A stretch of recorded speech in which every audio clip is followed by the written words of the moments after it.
नमस्कार जय जगन्नाथ। आज ये भिडियो रे आमे आलोचना करिबा वास्तु स्ट्रिप टॉयलेट ट्रीटमेंट केमती करा जाए। तो देखो ये गोटे इंडियन टॉयलेट रो प्रतिकार चली आमर जो प्रतिकार करती से भाई द्वारा चली देखु।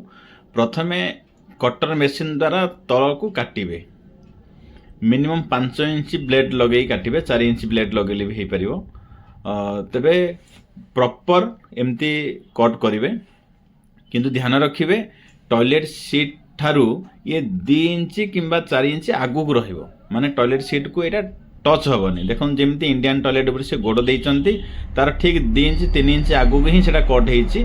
कट हैला परे जो धातु आपन को कुहा जाईची सेई धातुटी एमिति ही वर्टिकल हिसाब रे बा जेमति देखुचंदे ए हिसाब रे ही ताकू तळको दबेई दिया जिवो।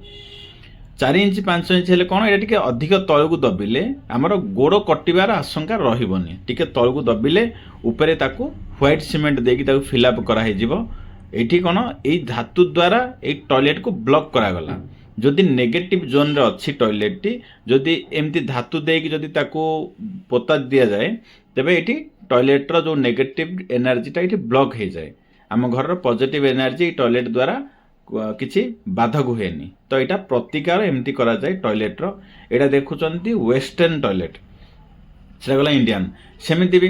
तो वेस्टर्न टॉयलेट कला बेले ध्यान रखिए टॉयलेट ऊपर सीट रो जो सीमा अच्छी जी ओसार सी अच्छी ताठारु बड़ जमी आप देखुंत भिडियो रे ऊपर सीमा जी अच्छी ताठारु अधिक टिके ओसार करिकी कट करा जाइछि जोटा एंगल ग्राइंडर बा हमर जो टाइल मार्बल जो कटा जाए से 5 इंच बा 4 इंच ब्लेड लगे ताकू एमती से भितर देखो एमती बाड़ी बाड़ी भितर पसाई जीवो।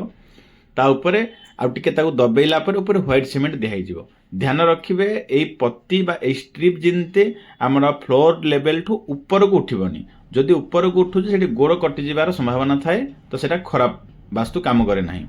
जमी लेवल रो पाखा पाखी टिके दबिबो गोटे सूता दबिबो दबिला भितर ही रहिबो। आ से जो कांथ देखुचंती जो टिके भी स्ट्रिपटा जाउछ देखंतु कांथ भितर को भी मध्य टिके स्ट्रिप गले ही से काम दबो। केते जण से कांथ भितर को न देई ऊपर को ही टिके दे दियंती तबे सेटा काम दबो नाही। तापरे व्हाइट सीमेंट देक ताकू फिलअप कर देबे से परमानेंट टॉयलेट सॉल्यूशन हे गला। धन्यवाद। जय जगन्नाथ।